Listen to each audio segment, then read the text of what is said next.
매주 월요일에는 특별한 손님을 모시고 있습니다. 한 주간의 글로벌 증시 상황에 대한 자세한 분석과 함께 우리 시장에 미치는 영향을 다각적으로 분석해보고 투자 아이디어까지 모색해보는 박철성의 주간 증시입니다. 오늘도 아시아경제TV 리서치센터의 박철성 국장과 함께하고 있습니다. 국장님 안녕하세요. 네, 안녕하세요. 네, 매일 아침 그리고 한 주의 시작을 국장님의 투자 경과 같은 메시지로 함께하고 있는데요.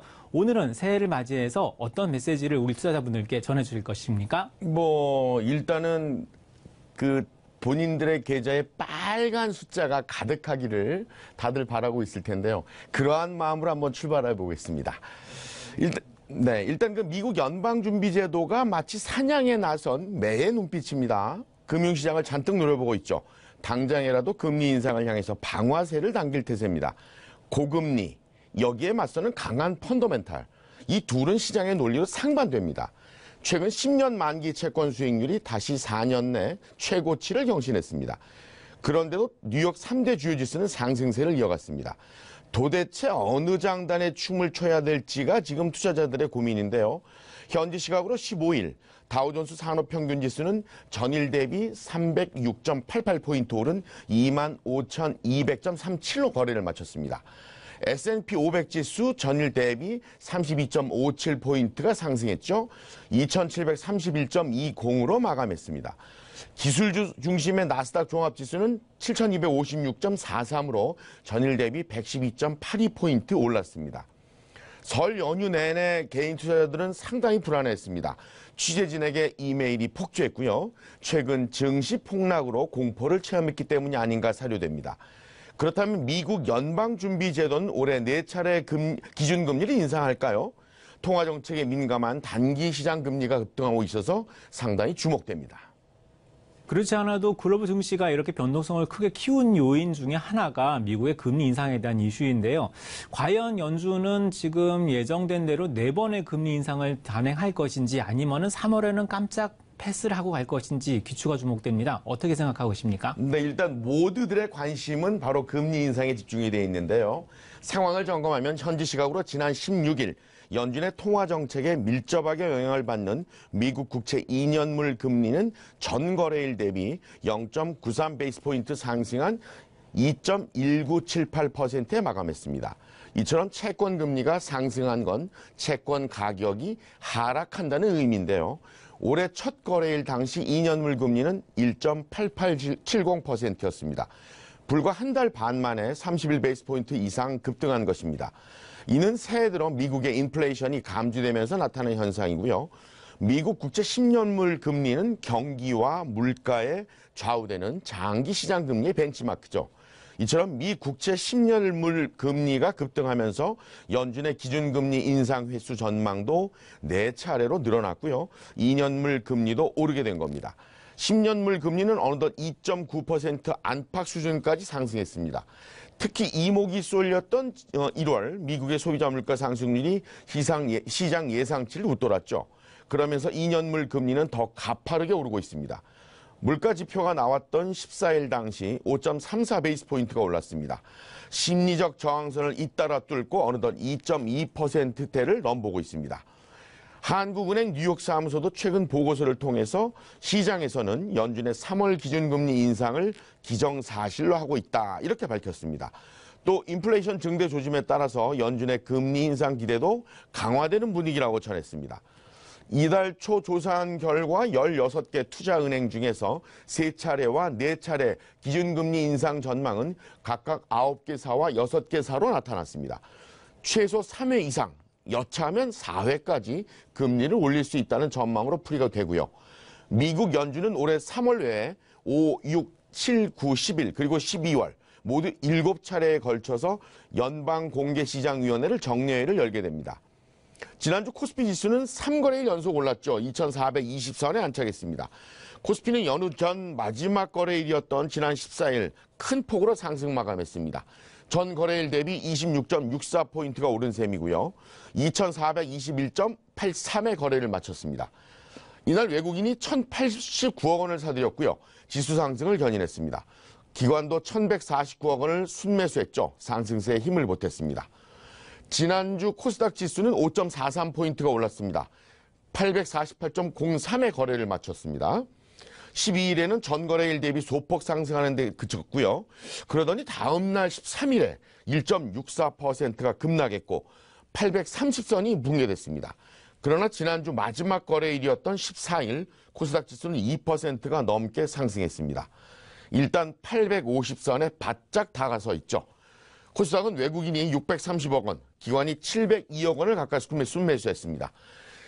일단은 그 지난주 급락장세에서 조금은 벗어난 듯한 모양새다 얘기할 수 있겠고요. 하지만 그래도 국내 증시는 갈 길이 멀기만 합니다. 이 코스닥 지수는 그래프상 5일 이동평균선이 고개를 살짝 드는 데 그쳤고요. 코스닥은 단기 이평선 간 이격을 좁히는 수준이었습니다. 개인 투자자들의 궁금증은 한 가지죠. 오를 거냐 아니면 내릴 거냐 이겁니다. 마치 어린 시절 즐겼던 홀짝 게임처럼 단순하기까지도 합니다. 이를테면 매수냐 매도냐를 묻고 있는데요. 이에 대한 답은 VIX 지수가 대변하고 있죠.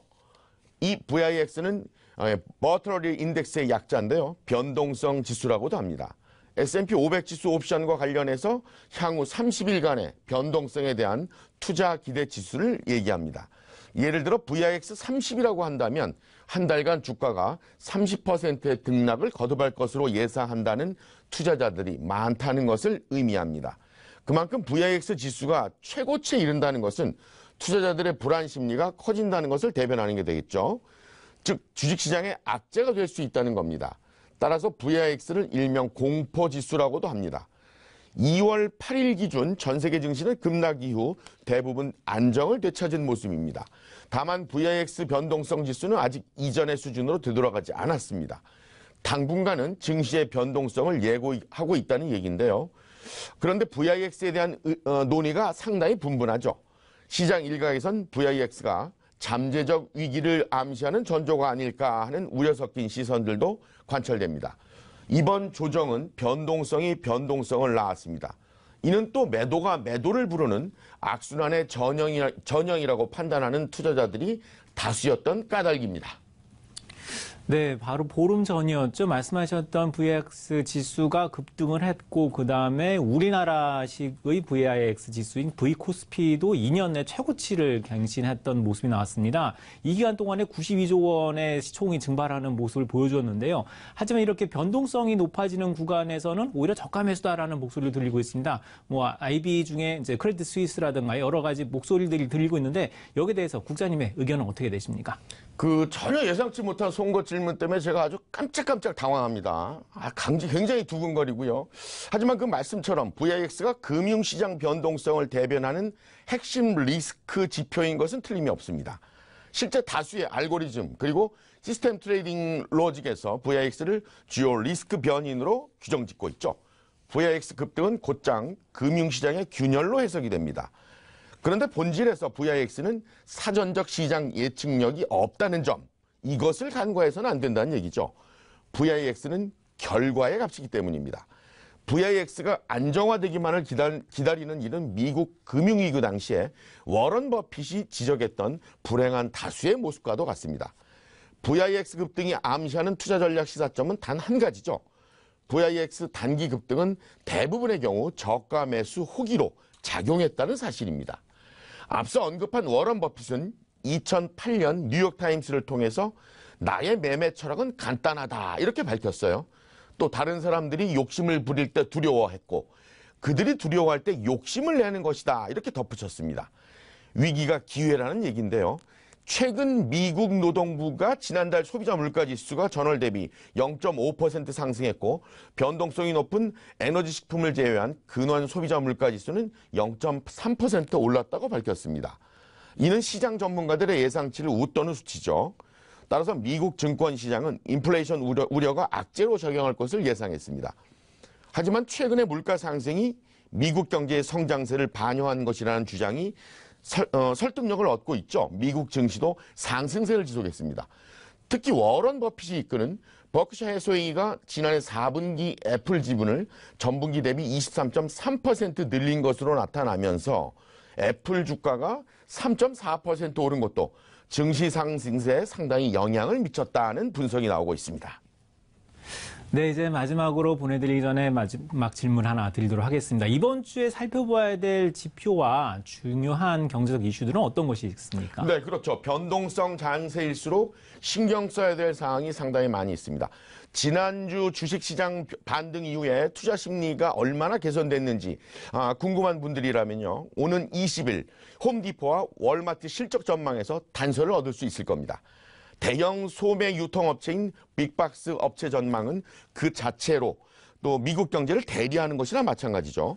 이번 주 소매업 실적을 통해서 식품과 의류부터 주택 수리 부분까지 소비 심리가 얼마나 개선됐는지 짐작할 수가 있습니다.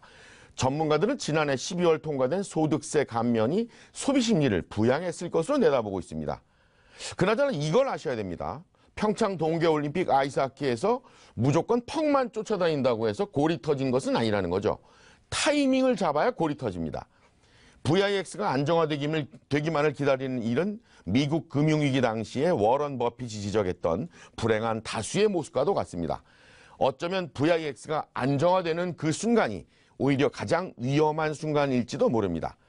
지난 14일이었죠. 여자 아이스하키 남북 단일팀 조별리그 B조 3차전에서 일본과의 경기였습니다. 터뜨렸던 역사상의 첫 골도 그래서 성공했습니다. 타이밍을 잡았기 때문이죠. 골은 그래야 넣습니다.